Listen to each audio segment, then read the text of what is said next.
தேவனுக்கே மகிமை உண்டாகட்டும். ஆண்டவராகிய இயேசு கிறிஸ்துவின் நாமத்தினால் உங்கள் யாவருக்கும் என் அன்பின் வாழ்த்துக்கள். எக்ஸோடஸ் டிவியின் அருளுரை துளிகள் என்ற நிகழ்ச்சியின் மூலமாக இந்த காலை வேளையில் தேவனுடைய வார்த்தையோடு உங்களை சந்திப்பதிலும் மிகுந்த மகிழ்ச்சி அடைகிறேன். இன்றைய காலை தியானத்திற்காக நம்முடைய வேதாகமத்தினுடைய முதல் புத்தகமான ஆதியாகமத்திலிருந்து ஒரு வசனத்தை நான் வாசிக்க விரும்புகிறேன். முதல் புத்தகம் 1ஆம் அதிகாரம் 27வது வசனம். ஆதியாகமம் 1:27. தேவன் தம்முடைய சாயலாக மனுஷனை சிருஷ்டித்தார், அவனை தேவ சாயலாகவே சிருஷ்டித்தார், ஆணும் பெண்ணுமாக அவர்களை சிருஷ்டித்தார். இந்த ஆதியாகமம் புத்தகத்தில் பல ஆரம்பங்களை நாம் பார்க்கிறோம், பல தொடக்கங்களை நாம் காண்கிறோம். தேவனுடைய படைப்பு எவ்வளவு பெரியது என்பதையும், அந்த படைக்கப்பட்ட மனிதன் எவ்வாறு கீழ்ப்படியாமல் பாவத்தில் வீழ்ந்தான் என்பதையும்,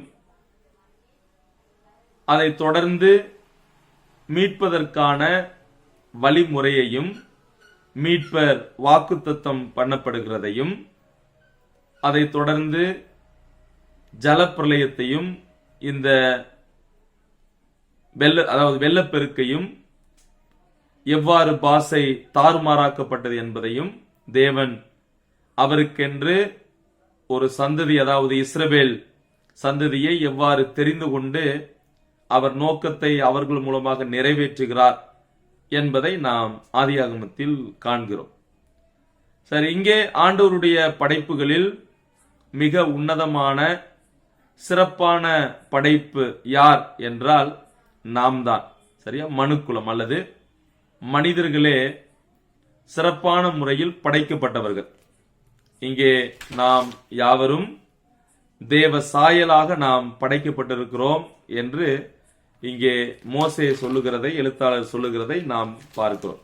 சரி, நான் வாசித்த இந்த வசனத்தின்படி தேவன் மனிதனை ஏன் சிருஷ்டித்தார், அல்லது தேவன் மனிதனை ஏன் படைத்தார், என்ன நோக்கத்தோடு படைத்தார் என்ற கேள்விக்கான பதிலை அளிக்க விரும்புகிறேன். இந்த வசனத்தின் அடிப்படையில் தேவன் ஏன் மனிதனை அல்லது உங்களையும் என்னையும் அவர் படைத்தார் என்று கேட்டால், முதலாவது அதற்கான பதில், நாம் நம்முடைய வாழ்க்கையில் தேவனை மகிமைப்படுத்துவதை முதன்மையான நோக்கமாக கொண்டிருத்தல் வேண்டும். அதாவது தேவன் ஏன் நம்மை படைத்தார், நம்மை சிருஷ்டித்தார், நாம் அவரை மகிமைப்படுத்தும்படியாக. 1 கொரிந்தியர் 10ஆம் அதிகாரம் 31வது வசனம் அதைத்தான் சொல்லுகிறது. நம்முடைய வாழ்க்கையில நாம் என்ன செய்தாலும் அவருடைய நாமம் மகிமைக்காக செய்ய வேண்டும். ஏனென்றால் அவர் நம்மை படைத்த நோக்கமே நாம் அவருக்கென்று, சரி, அல்லது அவருடைய நாமம் மகிமைக்காக நாம் வாழ வேண்டும். அதாவது அவருக்கே உரியதான கொடுக்கக்கூடிய அந்த கணம்.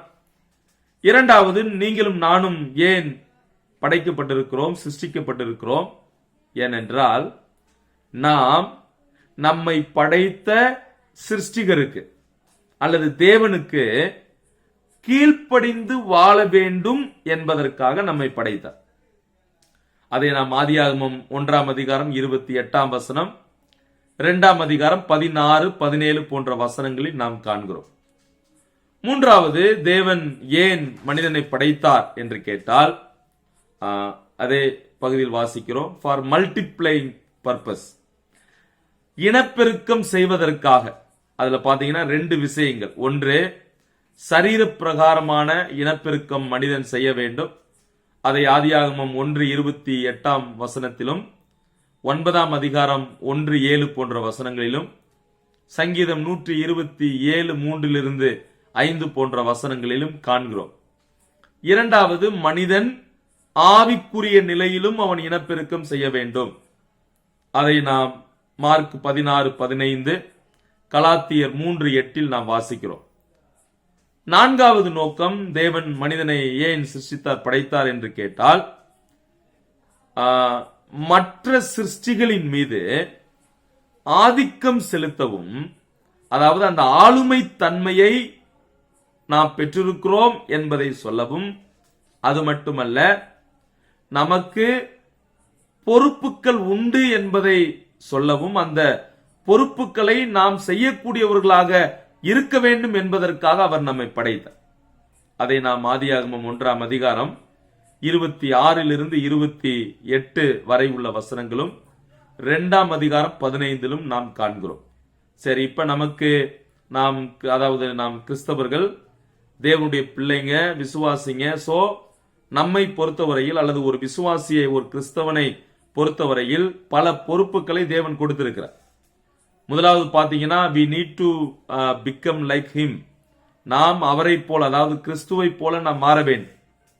ரோமர் 8ஆம் அதிகாரம் 29ஆம் வசனம், எபேசியர் 4:13, பிலிப்பியர் 2:5, அப்புறம் 1 யோவான் 2:6, 1 பேதுரு 2:21 போன்ற வசனங்களில் நாம் காண்கிறோம். இரண்டாவது, நமக்கு கொடுக்கப்பட்ட பொறுப்பு, நாம் ஆவியின் கனியை கொடுக்கக்கூடியவர்களாக இருக்க வேண்டும். அதைத்தான் யோவான் 15ஆம் அதிகாரம் 1-8 வசனங்களிலும், கலாத்தியர் 5:22-23 காண்கிறோம். மூன்றாவது பொறுப்பு, சுவிசேஷத்தை நாம் பிறருக்கு அல்லது மற்றவர்களுக்கு அறிவிக்கக்கூடியவர்களாக இருக்க வேண்டும்.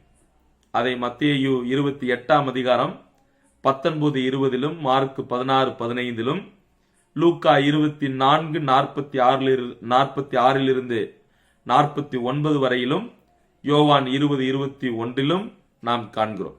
சரி, அப்ப இந்த காலவேளையில் நாம் சிந்தித்த விஷயம் இதுதான். என்ன? தேவன் மனிதர்களாகிய நம்மை இந்த உலகத்தில் படைத்தார் அல்லது சிருஷ்டித்தார்.